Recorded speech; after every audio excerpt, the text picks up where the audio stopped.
அன்பு சகோதர சகோதரிகளே, இன்றைக்கி ஒரு பியூட்டிஷியனை பற்றி இன்றைக்கி ஃபுல்லாக பார்க்கலாம். அதாவது இதில் பியூட்டிஷியன் வந்து ஒரே நாளில் சொல்லித்தர முடியாது. ஒரு 5 நிமிஷம் வீடியோவாக போடுறோம். அது வந்து உச்சந்தலேருந்து உள்ளங்கால் வரைக்கும் நம்ம முகம் சிவக்கிறதுலேருந்து கூந்தல்லேருந்து ஒவ்வொரு விஷயத்தையும் சொல்லித்தர போகிறோம். இனிமேல் பியூட்டி பார்லர் செலவே உங்களுக்கு வராது. உங்கள் வீட்லேயே நீங்களே உங்களை அழகுபடுத்திக்கலாம். இது என்ன பிரமாதம்? இது விட பெசலைட் ஒன்று இருக்கு. டெய்லி வந்து கொஞ்சம் ஃபஸ்ட்டு முகம் சிவக்கிறதுக்கு கொஞ்சம் கிளிசரின் எடுத்துக்கோங்க, தக்காளி பேஸ்ட் எடுத்துக்கோங்க, கொஞ்சம் தேன். இது மூணுத்தையும் நல்லா கலந்து பூசினாலே கண்டிப்பாக சிகப்பாக அழகாயிடுவீங்க. இது ஆனால் தினந்தோறும் இதை பூசிட்டு வாங்க. கொஞ்சம் கிளிசரின், கொஞ்சம் தக்காளி பேஸ்ட்டு, கொஞ்சம் தேன், இது மூணுத்தையும் ஒன்றா கலந்து அழகாக முகத்தில் தடவிடுங்க. அதே மாதிரி ஒரு அரை ஸ்பூன் தேன், 1 ஸ்பூன் கற்பூரத்தை நல்லா பொடி செஞ்சுக்கோங்க, கொஞ்சம் கடுகு எண்ணெய், இதை நல்லா குழச்சி தலையில் தேய்ங்க. நல்லா தலையில் தேய்ச்சிட்டிங்கன்னா அந்த தலைமுடி பளபளன்னு இருக்கும். இது மட்டும் அடுத்த நாளே உங்களுக்கு தெரிய ஆரம்பிச்சிடும். முடி ஷைனிங் ஆகும். எவ்வளோ பெரிய கூந்தலாக இருந்தாலும், ரொம்ப பெரிய கூந்தலாக இருந்தால் அரை ஸ்பூன்றதை 1 ஸ்பூன் தேன் எடுத்துக்கோங்க, 2 ஸ்பூன் கற்பூரம் எடுத்துக்கோங்க, கொஞ்சம் கடுகு எண்ணெய், இதை மூணுத்தையும் நல்லா குழச்சி அப்படியே உங்கள் தலைக்கு தடவிட்டிங்கனாலே நல்லா ஷைனிங்காக இருக்கும்.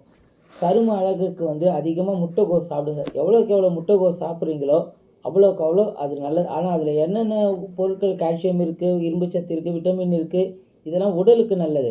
ஆனால் சரும அழகுக்கு இது ரொம்ப ரொம்ப நல்லதாக இருக்கிறதுக்கு அந்த முட்டைகோஸை டெய்லி சாப்பிடுங்க. அந்த முட்டைகோஸில் நல்லா மிக்சியில் போட்டு அடித்து அந்த சாறை எடுங்க. அந்த சாறுன்னு தான் ஒரு பேஸ்ட் மாதிரி வரும்.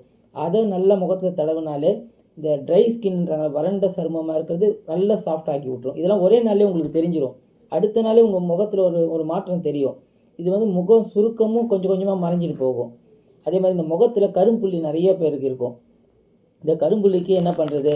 அந்த ப்ராப்ளத்துக்கு ஃபஸ்ட்டு தண்ணியை நல்லா கொதிக்க வைங்க.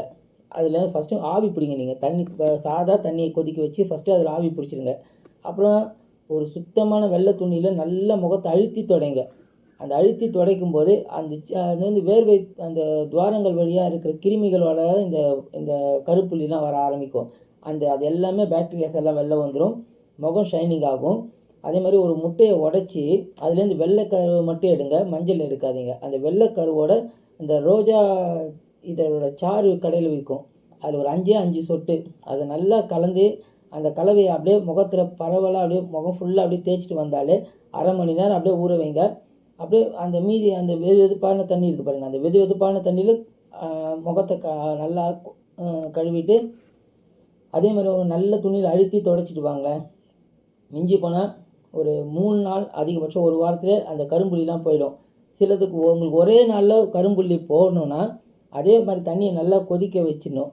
அதை கொதிக்க வச்சுட்டு அதில் வந்து அந்த போரிங் பவுடர்னு ஒன்று விற்பாங்க. அந்த போரிங் பவுடர் கொஞ்சம் போட்டு அதை நல்லா கரைக்கணும். கரைச்சிட்டு ஒரு வெள்ளை துணியை முக்கி எடுத்து அந்த துணியில் இருக்கிற அந்த போரிங் பவுடர் கலந்த தண்ணி இருக்குது பார்த்தீங்களா, அதால் முகத்தை துடைங்க. கொஞ்சம் வெதுப்பாக இருக்கிறச்சே ஒரு அரை மணி நேரம் துடைச்சிக்கிட்டே இருங்க.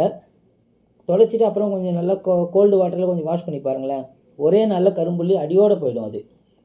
இது மாதிரி வீடியோஸு உச்சந்தலையிலேருந்து உள்ளங்கால் வரைக்கும் டெய்லி நாங்கள் போட்டுக்கிட்டே இருக்கோம். அதே மாதிரி முகச்சுருக்கங்கள் நிறையா இருக்குதுன்னு சொல்கிறாங்க. அந்த முகச்சுருக்கங்கள் போகிறதுக்கு அதுக்கு வந்து எல்லோரும் சொல்லுவாங்க வயசானதாக காரணமாக இருக்கணும். இன்னைக்கு சின்ன சின்ன பசங்களுக்கும் பெண்களுக்கு அதிகமாக முகச்சுருக்கங்கள் இருக்குது. அது மெயின் காரணம் கவலை இல்லாமல் இருங்க. கொஞ்சம் சிரித்த முகமாக எப்போவுமே இருங்க. முகம் கொஞ்சம் பளபளப்பாக இருந்தாலே மனசு சந்தோஷமாகவே இருக்கும். முகத்தில் சுருக்கங்கள் வராது.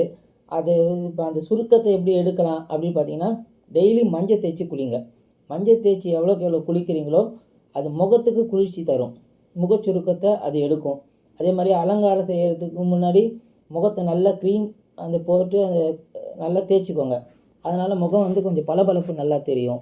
அந்த சுருக்கத்தை போக்குறதுக்கு ரிங்கிள்ஸ்னு ஒரு க்ரீம் இருக்குது. அந்த ரிங்கிள்ஸு அது ரொம்ப நல்லது. டெய்லி நைட்டு படுக்கும்போது அதை தடவிட்டு படுத்துருங்க. காத்தால எழுந்து ஃபேஸ் வாஷ் பண்ணும்போது சுத்தமாக முகத்தை கழுவி துடைச்சிடணும். துடைச்சிட்டிங்கனாலே இதை 4 தடவை செஞ்சுட்டு வாங்க. முக சுருக்கம் கொஞ்சம் சீக்கிரத்துலேயே அதெல்லாம் போயிடும். அதெல்லாம் உங்களுக்கு இப்போ நான் ரொம்ப குண்டாக இருக்கேன், ஒல்லியாக இருக்கிறது எப்படியா இருக்குன்னா, நிறைய பேர் சொல்லுவாங்க பட்னி கிடந்தால் ஒல்லியாக முடியாது, பட்னி கிடந்தால் அது ஆரோக்கியம்தான் கெடும். ஆனால் சாப்பாட்டை கட்டுப்படுத்தலாம். கொஞ்சம் சாப்பாட்டு கட்டுப்பாட்டில் இருந்தீங்கன்னா குண்டாக இருக்கிறவங்க ஒரே மாதத்தில் ஒல்லியாகிறது நீங்களே உங்களை பார்த்துக்கலாம். அதாவது வெளியில் எங்கேயும் போய் இந்த இதுக்கு அந்த செலவு இந்த செலவு எதுவும் பண்ண வேணாம். நான் சொல்கிறத கொஞ்சம் பண்ணுங்கள். பட்னி கிடக்காதீங்க, சாப்பிடுங்க, கொஞ்சமாக சாப்பிடுங்க, ஆரோக்கியமான உணவாக சாப்பிடுங்க. ஃபஸ்ட்டு அரிசி கொஞ்சம் கம்மி பண்ணிவிடுங்க. அரிசிக்கு பதிலாக கோதுமையை சேர்த்துக்கோங்க. அதை விட பால், அதுமாதிரி பால் குடிக்காதீங்க. பாலை விட மோர் நல்லது. அரிசிக்கு பதிலாக கோதுமையை சேர்த்துக்கோங்க. மோர் நிறையா குடிங்க. இறைச்சிகளை சாப்பிடாதீங்க. அதே மாதிரி எண்ணெயில் பொரித்த பண்டங்கள் எதையும் சாப்பிடாதீங்க. காய்கறி ரொம்ப நல்லதுங்க. காத்தால் எழுந்தோடனே ஒரு ரொட்டி துண்டு, ஒரு டம்ளர் மோர், அதை மட்டும் சாப்பிடுங்க. ஒரு 11 மணி வாக்கில் ஆரஞ்சு பழம் இருக்குது பார்த்தீங்களா, அந்த பழத்தை கொஞ்சம் சாப்பிடுங்க. அதேமாதிரி சாயங்கால வேளையில் ஒரு டீ சாப்பிடுங்க. அதே மாதிரி நைட்டில் வந்து சப்பாத்தி சாப்பிடுங்க. பழங்கள் அதிகமாக சாப்பிடுங்க. விட்டமின் மாத்திரை நிறையா எடுத்துக்கோங்க. விட்டமின் மாத்திரை எவ்வளோக்கு எவ்வளோ, அதாவதுன்னு ஒரே நாள் 10-15 நாளில் டெய்லி ஒரு மாத்திரை, ஒரு விட்டமின் மாத்திரை போல உடம்புக்கும் நல்லது. உங்கள் ஃபேட்னஸும் அது நல்லா குறைக்கும். காய்கறியில் வந்து அந்த அந்த கீரைகள் அது மாதிரி டெய்லி எடுத்துக்கோங்க. இந்த பழங்கள் இதிலெல்லாம் விட்டமின்ஸ், மினரல்ஸ் எல்லாமே அதில் இருக்கும். அதனால் அதெல்லாம் உடம்புக்கும் நல்லது, ஆரோக்கியமும் இருக்கும். ஏன்னா அதிகமாக சாப்பிடாமல் இருக்கும்போது இந்த விட்டமின்ஸ், மினரல்ஸ்லாம் உங்களுக்கு உடம்புக்கு சத்து கொண்டு வந்துட்டுருக்கும். அதே மாதிரி எந்த வேலை செய்யறதுக்கும் சோம்பேறித்தனம் படாதீங்க. நிறைய வேலை இழுத்து போட்டு செய்யுங்க. கொஞ்சம் எவ்வளோக்கு எவ்வளோ சுறுசுறுப்பாக நீங்கள் வேலை செஞ்சுட்டே இருக்கீங்களோ அதுவே உங்களுக்கு ஒரு உடற்பயிற்சி ஆகிடுது. அந்த உடற்பயிற்சி செய்யணும்னா மாதிரி உடம்பும் கொஞ்சம், உடம்புல இருக்கிற அந்த கொழுப்புக்கள்லாம் வேர்வையாக கொஞ்சம் வெளியில் வர ஆரம்பிச்சிடும். கொழுப்புக்கள்லாம் கரையும். அதே மாதிரி டெய்லி ஒரு அரை மணி நேரம் உடற்பயிற்சியும் செய்யுங்க. உங்களோட வீட்டு வேலைகளை செய்கிறதோட கொஞ்சம் உடற்பயிற்சி கொஞ்சம் கண்டிப்பாக செய்யுங்க. சாயங்கால வேலையில் கொஞ்சம் தூரம் அப்படியே நடந்து வாங்க. ஒரு அரை மணி நேரம் நடக்கணும் டெய்லி. அது மாதிரி வச்சுக்கோங்க. எக்காரணத்தை கொண்டு பகலில் தூங்காதீங்க. இப்படி செஞ்சு வந்தாலே அதாவது உங்களுக்கு 1 மாதத்தையும் உங்களுக்கு டிஃப்ரெண்ட் தெரியும். ஆனால் ஒரு ரொம்ப ஃபேட்டாக இருக்கிறவங்க ஒரு 6 மாதம் இதை கண்டினியூஸாக பண்ணிட்டு வாங்களேன், உங்களை நீங்களே இவ்வளோ சேஞ்சஸாக செலவே இல்லாமல் இதெல்லாம். அது மாதிரி ஒவ்வொரு நாளுக்கும் நமக்கு நிறையா மாற்றங்கள் தெரியும். அது டெய்லியே நம்ம ஸ்பீட் ஆகிறதே நமக்கு தெரியும். அதே மாதிரி இந்த உடற்பயிற்சி கொஞ்சம் மறக்காமல் உங்களால் என்னென்ன முடியுமோ அந்த உடற்பயிற்சி செய்ய முடியலன்னா வீட்டு வேலை அதிகமாக செய்யுங்க.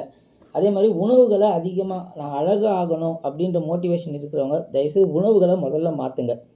ரொம்ப சாப்பாடை கம்மி பண்ணுங்கள். எல்லாத்துக்கு மேலேயும் ஆசைப்படாதீங்க. அந்த உணவுக்கும் அழகு தான் அதிகமாக தொடர்பே இருக்குது. இப்போ சில சினிமா ஆக்டர்ஸ்லாம் பார்க்கும்போது ரொம்ப பளபளன்னு இருப்பாங்க. நாம் அந்த மாதிரி இல்லையேன்னு நீங்கள் ஏங்க வேணாம். அதை விட நீங்கள் பளபளப்பாகலாம். என்னென்னா அவங்க சாப்பிட்ற மாதிரி ஒரு ஃபுட்டு மெயின்டெனன்ஸ் கரெக்டாக கொஞ்சம் மெயின்டைன் பண்ணால் போதும். உடம்பு ஃபுல்லாகவே ஷைனிங்காகவே ஆகிடும். பொதுவாக லேடிஸ் எல்லாருமே உணவில் ரொம்ப கவனம் செலுத்துங்க. அதுதான் உங்களை ஃபேட் பண்ணுது எல்லாமே. இப்போ ஒரு நேரத்தில் 5-6 ஆப்பிள் அவங்களாம் சாப்பிட்றாங்க, நாம் அவ்வளோ சாப்பிடணும் அவசியம் இல்லை. டெய்லி ஒரு ஆப்பிள் சாப்பிடுங்க. அது உடம்புக்கு ரொம்ப நல்லது. அது வந்து பாடியே ஷைனிங்காக வச்சுக்கும். ஃபேஸ்லேருந்து முகத்துலேருந்து உடல்கள் முழுவதுமே நல்லா ஆப்பிள் சாப்பிட ஷைனிங்காக ஆவீங்க. அதேமாதிரி சப்போஸ் என்னால் ஆப்பிள் வாங்கிறதுக்கு வசதி இல்லாமல் இருக்குன்னா ஆரஞ்சு பழம் சாப்பிடுங்க டெய்லி. ஆனால் காத்தால எழுந்தோன்னே வெறும் வயிற்றில் சாப்பிடுங்க. ஆரஞ்சு பழம் எவ்வளோக்கு எவ்வளோ சாப்பிடுங்க, அது உங்களுக்கு ஆரோக்கியமாகவும் இருக்கும். அப்புறம் அந்த எலும்பிச்சம்பழமும் ரொம்ப நல்லதுங்க. அந்த எலும்பிச்சம்பழத்தை டெய்லி காத்தால ஒரு எலும்பிச்சம்பழத்தை நல்லா சாறு எடுத்து அதில் கொஞ்சம் தேன் கலந்துருங்க. ஒரு டம்ளர் தண்ணி கலந்து நல்லா அது டெய்லி ஒரு லெமன் ஜூஸ் மாதிரி அதுவும் சாப்பிட்றது உடம்புக்கு நல்ல உறுதியாகவும் இருக்கும். நல்ல ஷைனிங் வரும் அதெல்லாம். அதே மாதிரி காத்தால டைமில் இந்த பால், மோர் அந்த மாதிரி இதில் மோரை பகலில் நிறைய குடிங்க. நைட்டு படுக்கும்போது ஒரு டம்ளர் பால் குடிச்சிட்டு படுங்க. பகல் நேரத்தில் மத்தியான டைமில் சாப்பிட்றீங்கன்னா இந்த சாப்பாடு முடித்த உடனே ஒரு டம்ளர் மோர் குடிங்க. இல்லை மோர் சாதமாக சாப்பிடுங்க. அப்படி சாப்பிடும்போது உங்களுக்கு எப்போவுமே அந்த அழகுன்றது நிரந்தரமாக உங்கள் உடம்புலே இருக்கும். அப்புறம் வந்து காய்கறி அதிகமாக சாப்பிடுங்க. தினசரி ஏதாவது ஒரு கீரை கண்டிப்பாக சாப்பிடுங்க. ஏன்னா கீரையில் சத்து அதிகமாக இருக்குது. ஆனால் அளவு கொஞ்சம் வேறுபாடாக இருக்கும். இப்போ ஒவ்வொரு நாள் ஒவ்வொரு கீரை சாப்பிடும்போது அந்த சத்துக்கள் கரெக்டாக உங்கள் உடம்புக்கு பாடி கண்டிஷனுக்கு வந்துடும். காய்கறி நிறையா எடுத்துக்கோங்க. திருப்பி சொன்னால் கீரை எடுத்துக்கோங்க. பகலில் மோர் குடிங்க. நைட்டெல்லாம் பால் சாப்பிடுங்க. ஆப்பிள் பழம், அப்படி இல்லைன்னா ஆரஞ்சு, இல்லைனா லெமன், இது மாதிரி ஜூஸ் மாதிரி எதாவது போட்டு குடிங்க. சாயங்கால வேளையில் அந்த என்ன சொல்கிறது, ஸ்நாக்ஸு அதெல்லாம் சாப்பிடாதீங்க. அதெல்லாம் சாப்பிடாது. சாயங்காலமாக கொஞ்சம் பழம் சாப்பிடுங்க. அதே மாதிரி அப்படி சப்போஸ் அந்த பழம் இல்லைன்னா வேர்க்கடலை கொஞ்சம் சாப்பிடுங்க. சாயங்கால டைமில் ஒரு பிடி அந்த வறுத்த வேர்க்கடலை இருக்குது பார்த்தீங்களா, அந்த வேர்க்கடலை சாப்பிட அதுவும் உங்களுக்கு பாடிக்கு நல்ல ஷைனிங்காகவும் இருக்கும், அழகை கொண்டு வரும். முக்கியமாக இந்த எண்ணெய் பலகாரம், இந்த ஸ்வீட்ஸு, இந்த மாவு பண்டங்க அதெல்லாம் சாப்பிடாதீங்க. இது எல்லாமே சதையை வளர்க்கும். உடல் கொஞ்சம் பருமன் ஆகிட்டே போகும். அது உடல் பருமன் ஆகும்போது வயசான தோட்டம் தானாக வரும். எண்ணெயில் பொரித்ததை எல்லாத்தையும் முடிஞ்ச வரைக்கும் அவாய்ட் பண்ணிக்கிட்டே இருங்க. இப்போ இது மாதிரி உங்களுக்கு ஏகப்பட்ட பியூட்டி டிப்ஸ் எல்லாமே உங்களுக்கு நாங்கள் கொடுக்குறோம். இந்த சேனலை மறக்காமல் சப்ஸ்கிரைப் பண்ணுங்கள், தயவுசெய்து ஷேர் பண்ணுங்கள்.